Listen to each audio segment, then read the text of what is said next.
This is the Subspace Exploration Project. Join us for a deep dive into kink, non-monogamy, mental and emotional health, gender expression, and community building. In each episode, we're deconstructing the gender binary, celebrating queer culture, and creating a safe space for sex education, all while learning from authors, educators, mental health professionals, and folks like you and me. In this episode of the Subspace Exploration Project, Clay and Todd talk with Dr. Damon Constantinides about the joy and intimacy in face of fascism. Damon, a queer trans sex therapist, has been doing impactful work with queer and trans individuals and communities around Pennsylvania for a little over 10 years. Damon, Clay, and Todd talk about modern society's fear of vulnerability and authentic self-expression. Well, it turns out that's exactly what community is built upon. Let's get into it. Hi. Hello. How are you this morning?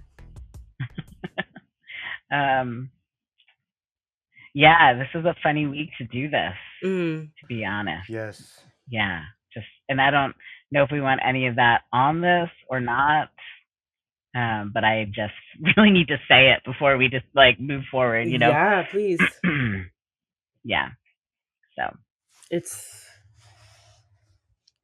in a way, I think it is also a good thing to do this week to talk about pleasure and joy, and because it's one of the biggest forms of resistance against absolutely fascism and hatred. Yeah, but I'm doing all right. Good. I think I'm doing pretty good. Yeah. In most ways. Yeah. Yeah, how are you all doing? As good as we can do out here in Eugene, Oregon. Yeah. Okay. It's not terrifying. I was at the grocery store the other day and I saw this young guy walking around with a MAGA hat. And I was like, okay, you don't even look old enough to vote, but whatever. Yeah. But it's okay. I know we have community and a pretty active community out here that we can get more involved with, especially as times move forward. Todd and I have been wondering, we have an idea of how to say your last name, Constantinides. That's close. It's Constantinides. Constantinides. Okay. Yeah. More. Okay, got it. Start with Constantinople. Yeah. And then complete it the right way. Yeah. I was just going to say, yes, this week is very concerning. So, yeah, how to respond. I'm still figuring that out. I think I'm kind of in shock. I'm not surprised, but I am bracing myself. Yeah. Trying to figure out how to move forward. Get a sense of what their plans are. Yeah. How bad it's going to be right out the gate, or if they're going to start stirring things up before he takes office, you know? Get your documents in order. Yeah, I mean, the conversation, so I work as, I work as a therapist and a sex therapist, and so I've been meeting with people all week and just really, I'm like, all right, so how are you going to grieve, right, before you do anything else? Because it's so tempting to just want to jump to fixing stuff, but our bodies don't really work like that. No. So I started the focus of my practice on queer and transsexual pleasure, as a reaction to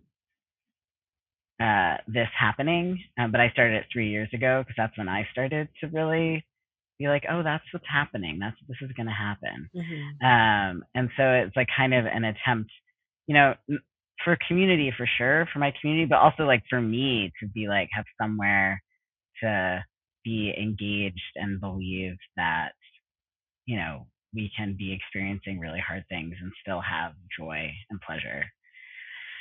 And like I like haven't been able to like post any of my social media until today. I'm like, I don't know, guys. Like I'm just gonna sit this out for a sec, you know. And the thing that I posted was like, yeah, like how are you gonna grieve? Because you have to go through that part to get to the rest of it.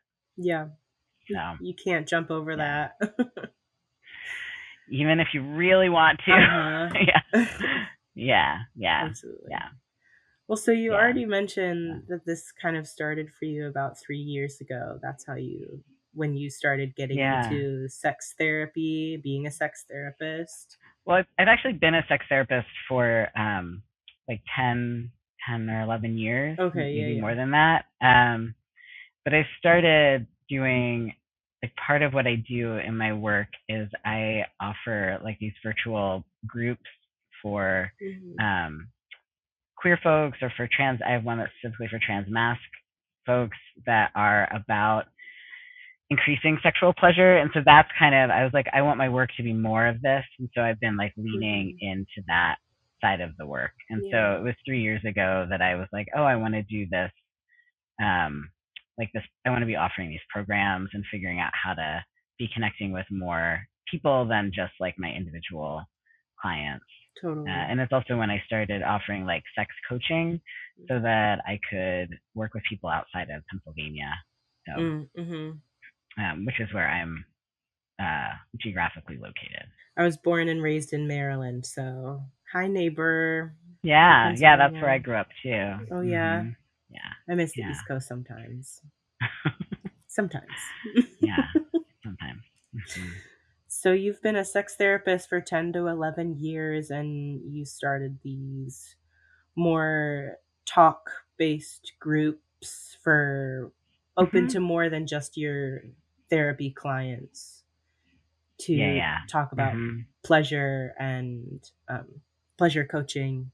Yeah, and like specifically the work that I've done with transmasculine people, like that's what I started with, and so I've like expanded. But like just having a space to talk about sex is so unusual for trans people in general and for trans masc people specifically. And so that felt really lovely to like hold that space. And to make more of those conversations possible. I mean, the other thing I think about is like we just, you know, like trans folks specifically often don't have mirrors for what their lives might look like or what their sexuality could look like. And so getting to be that for each other has been just really joyful.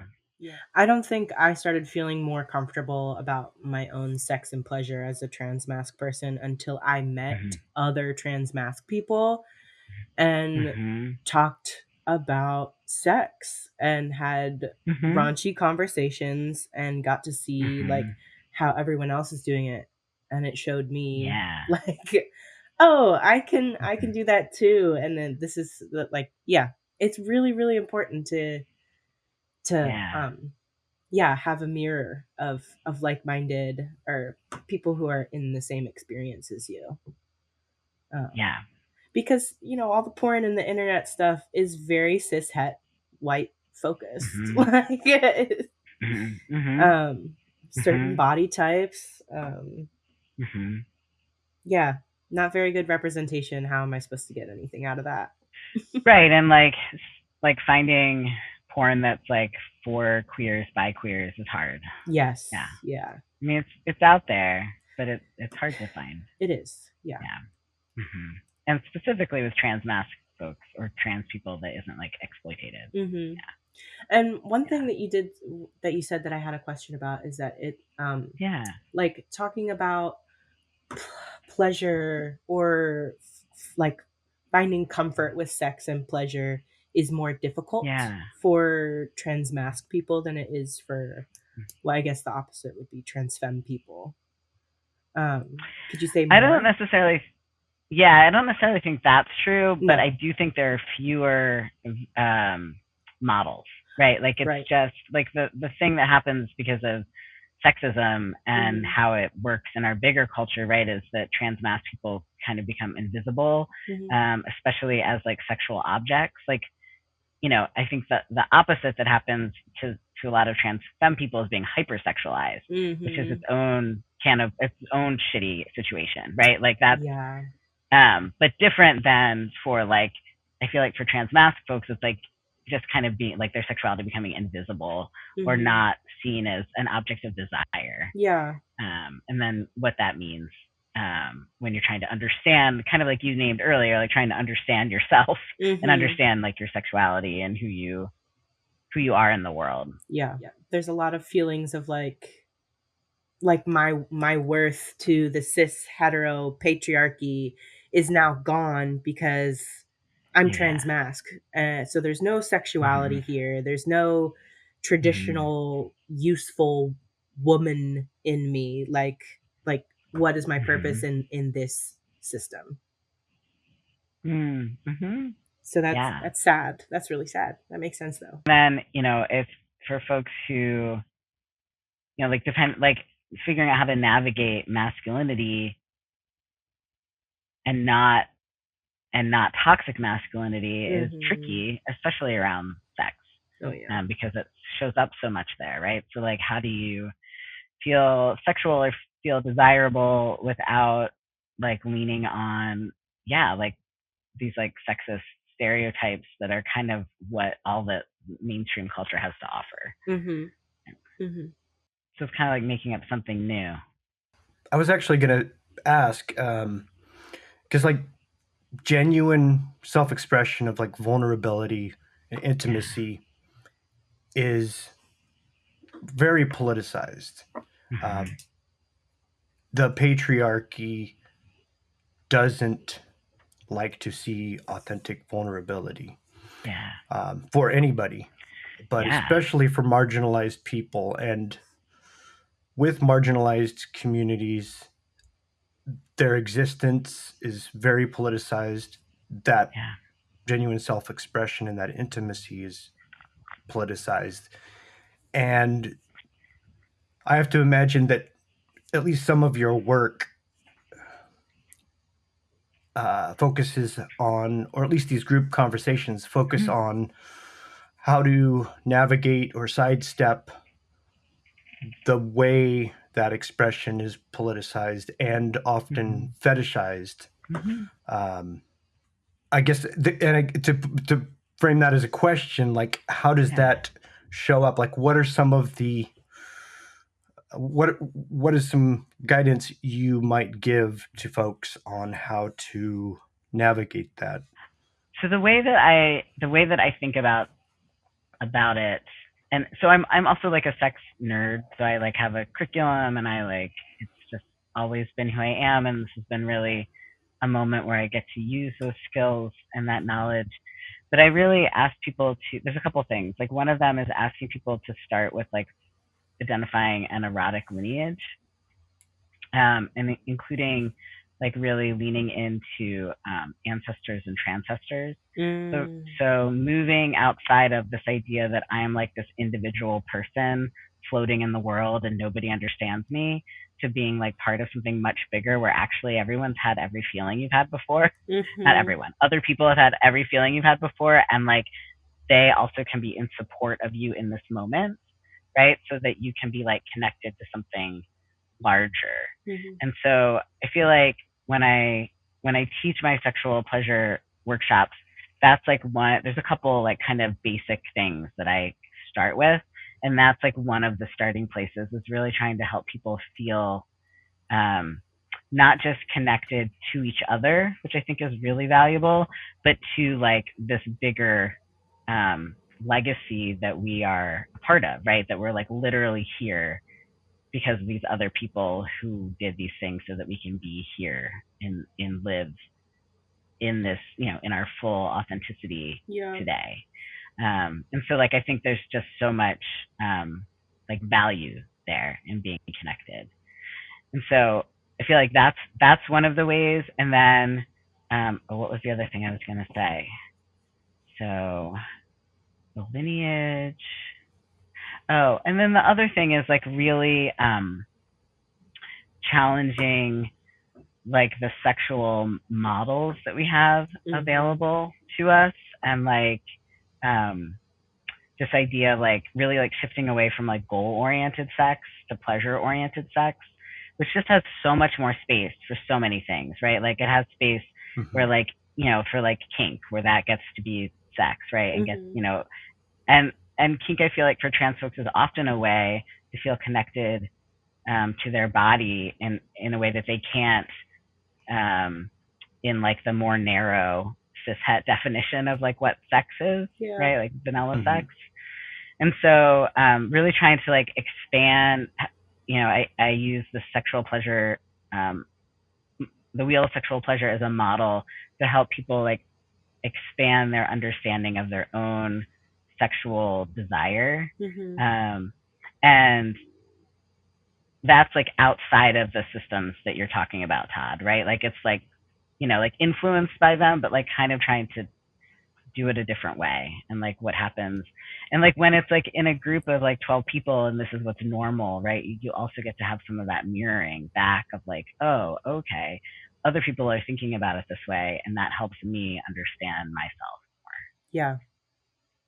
Yeah, I feel like maybe sometimes our view might be a bit skewed because, you know, we're often looking at like the overlap between the queer, trans, non-binary communities, especially when neurodivergence is present. But we see a lot of kink and BDSM as the way that makes sense for people to connect and be intimate. Absolutely. And somewhere in there is an urge to subvert, and I think that's kind of what you're pointing to, is like subvert these tropes, these standards, but also, and I think it's very important, is to decolonize kink and BDSM too, because modern kink and BDSM is very much built on colonialism and the suffering that it, you know, intends for the queer and trans, non-binary, and all of the other marginalized communities. It's been, I've been having a lot of thoughts about like the kink old guard, and just trying to chip away at old guard traditions and like to adhere to be old guard, to adhere to the old guard traditions. Some of it falls into a trap of the cis heteronormative white supremacist colonial mindset that, you know, kink for me is about breaking away from that. And you know, I don't know, it's curious the way, and I do know of like there are some queer kinky people that are old guardy, but they're not bringing in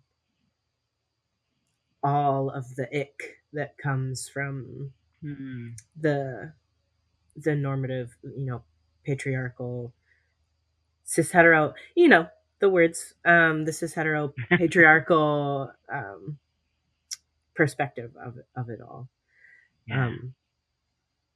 And because I think there's value in a lot of things that people want to do with their kink, and I don't think there is a place in kink to shame anybody for their subversive pleasures.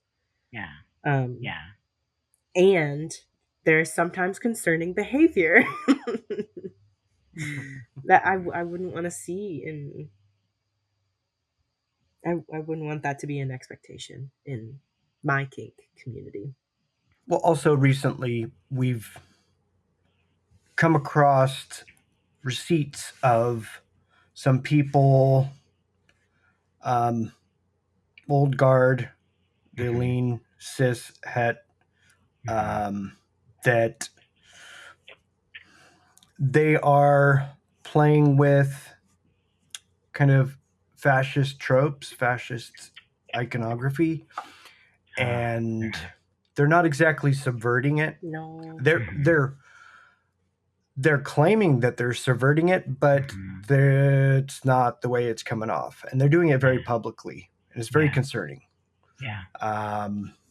And unfortunately, these people are they're pretty famous and well known in kink education circles, and like we're not exactly sure what to do with it.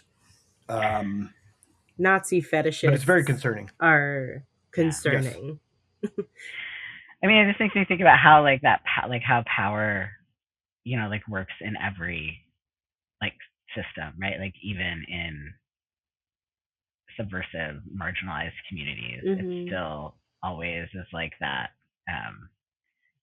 Like the people who are like closest to who have them, you know, to like white cis, straight, you know, they always have like the most power, even when you break it down. Yeah. Mm-hmm. Stop giving it to them.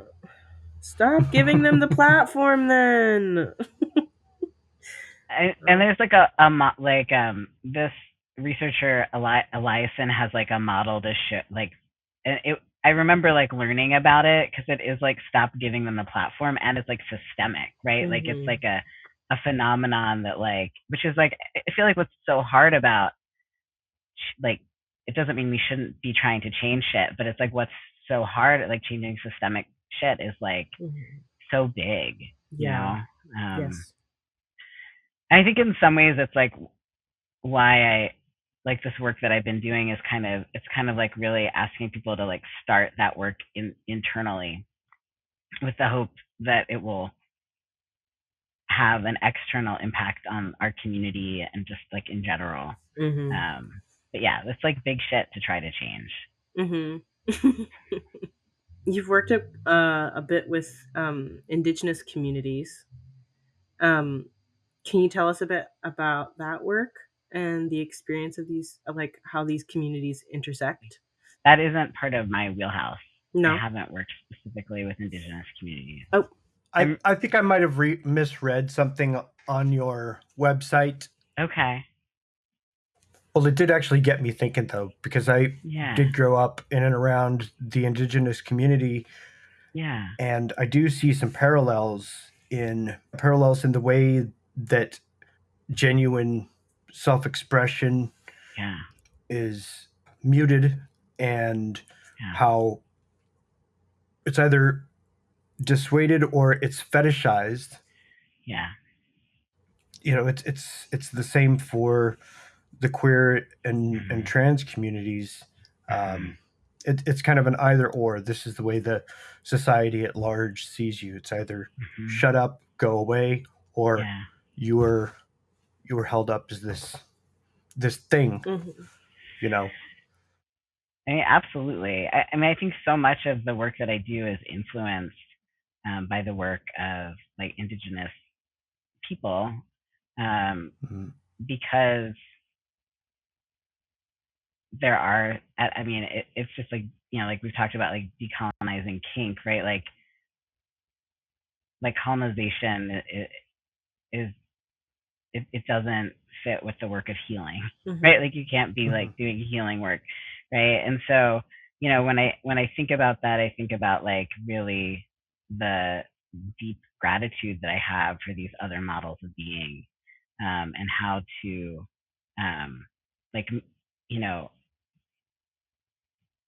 how to like work from other models without like taking without giving, right? Like how to not like exploit these ideas. And so I think a lot about like my position as a white person, as a masked person, uh, as a Greek American living, you know, on Lenape land, and like how can I do work that isn't replicating so much of the harm that my ancestors have participated in. Yeah. So it's something that I think a lot about and that really influences my work. And I also think a lot about, like the frames that we have for gender in like mainstream white Western culture are like so limiting. And just even knowing that there are like other ways of being and make like holding that as a truth all the time feels like deeply important to me. Yeah, you have to. There is a fuck ton of sidestepping Mm-hmm. the ideas that politics and Western systems are labeling us and identifying us for our use and Yeah. what we're supposed to be. And so Mm-hmm. there's a ton of dismantling you have to do to get people Yeah. to reach um reach their pleasure and understand how Yeah. to play with that and Yeah. Yeah. Yeah. identify that and move towards it. Mm-hmm. Mm-hmm. It's really really difficult to shuffle off that Yeah. dead skin of what the world Mm-hmm. puts on you to be. And I do think that really gets in the way of people accessing their pleasure like all the time. I know I've certainly felt in discovering my transness and then trying to navigate sexuality and like further gender identity and expression. I've certainly fallen victim to like um toxic masculinity and Mm-hmm. it's always it's it's certainly, I find it funny when the women in my life, the queer women, are like, Mm-hmm. big talk coming from you. When I'm like, when I fall into some toxic masculinity or say something like jokingly Mm-hmm. misogynist, and they're like, hey, let's take a step back for a Mm-hmm. second. Yeah. um Mm-hmm. and you're like, oh shit, how did I Yeah. get there? How It's just like Mm-hmm. you have all these different reflexes. Even if you tear down one layer, there's like another one Yeah. that takes its place just in Mm-hmm. case that one gets damaged, Mm-hmm. it's crazy. Well, Yeah, it is. that is those are the common ways that we perform that gender. Mhm. Yeah. So it's not difficult to default to it if you're not consciously approaching it. Yeah. Mm-hmm. You know, it's always the worst ways first. Mhm. Yeah. And I just think about all like it is like really I think it can be like really important, well definitely important, but also joyful work to be um, kind of constantly dismantling that because Mhm. when we are able to do that, there's like so much more available, right? And like, I even think Todd about what you said earlier about how like like intimate. I don't know if this. I don't think this are your exact words. Like how intimate connection isn't really accepted, right? In mainstream culture, like that Mm-hmm. vulnerability is threatening, right? Mhm. And Yeah. yeah, and like thinking about how yeah, when we're able to like notice, and that's so much of what toxic masculinity does is like reduces vulnerability, right? And so like when Mm-hmm. we're really able to like go there, like what opens up Mm-hmm. is really amazing. Well, that's what I see constantly. Like as I'm deconstructing the toxic parts of my masculine expression, and I look at those, especially like online, you can see it very very clearly that Yeah, those that embrace the toxic ways of expressing masculinity, they are terrified of yeah, people that are comfortable expressing I- vulnerability and connection. Yeah, absolutely. They don't know what to do with it. That's why the joy and pleasure is so important in the face of what's happening right now. Yeah. Be terrifying. Be so vulnerable and yourself that you are terrifying these people. Yeah. Become ungovernable. Yeah. It does make me think about, like, and I'm curious what you two think about this, is like, how do we continue to hold those spaces when things do feel hard? Hold spaces for vulnerability, for joy and for pleasure, right? Like, like, what is that practice? And I suspect it is a practice, as most useful things are. Yeah. But that's what I feel like that's something I've really been thinking about the last 3 days. Well, maybe it's because of the way that I skew in my predilections, but really it looks like community to me. Yeah, absolutely.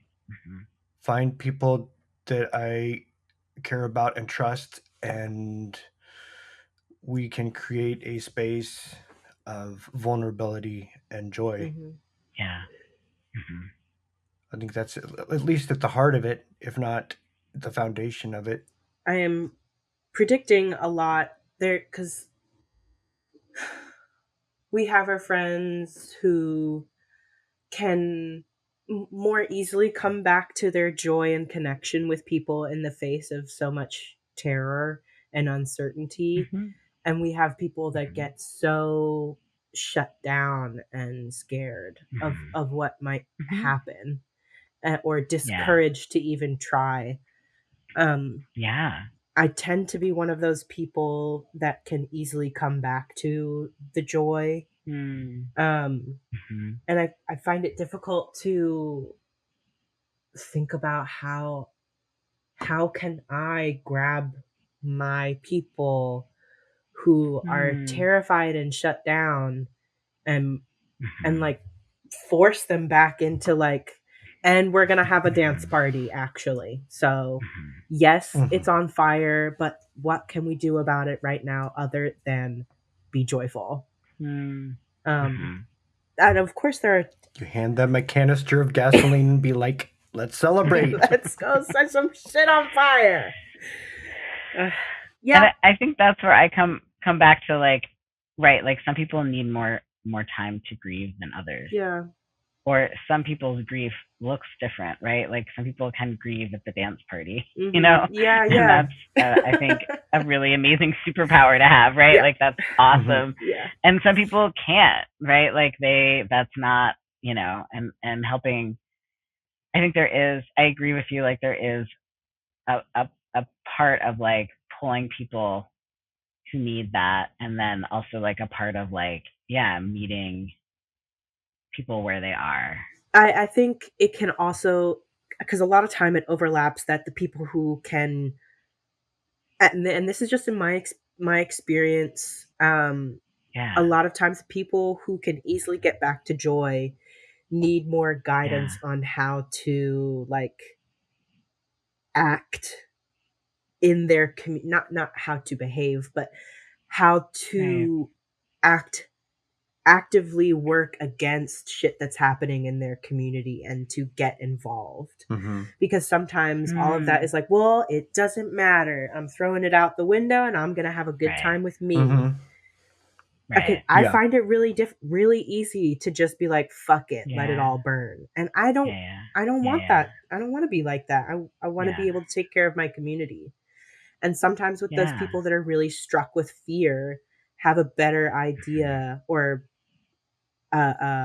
more of a, like, I need to do something tangible that is actively working against. And I would also argue that joy and pleasure is actively working against the fascism around us. But to get active with your community is also another thing. And so if we have each other that are, I'm pulling you towards joy and you're pulling me towards, like, community action, like, That's very powerful. Yeah, I mean, I was thinking about like the balance, but even more than that, having that tension, I think, is really valuable. Yeah, people that you can be comfortable in conflict with are very important. Yeah. It's not about not having conflict. Right. Lee Harrington was recently talking about how conflict can be a gift. Like, it creates that tension. And this is something that I've learned about myself lately. Like, I really appreciate the opportunity that forced growth gives me. Like, no, it's time to confront this shit now. Let's do it together. Yes, we might not talk for a week or a day or whatever it requires, but there's a reason why we butted heads. Now let's clear the air and find some common ground. And I at least that's what I gleaned from what Lee was saying, because I was looking at some recent conflicts that we've had with people, which aren't ready to be resolved, but it had me reflecting and seeing that as very valuable.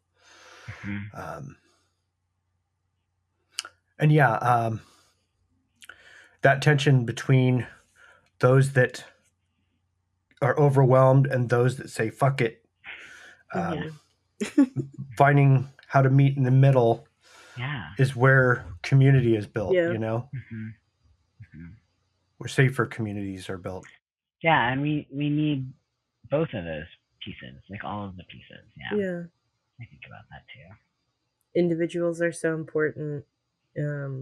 Individuality and bringing everybody together, because not everybody can do everything. Sometimes we gotta have people to guide us and hold our hand and help us to know what to do.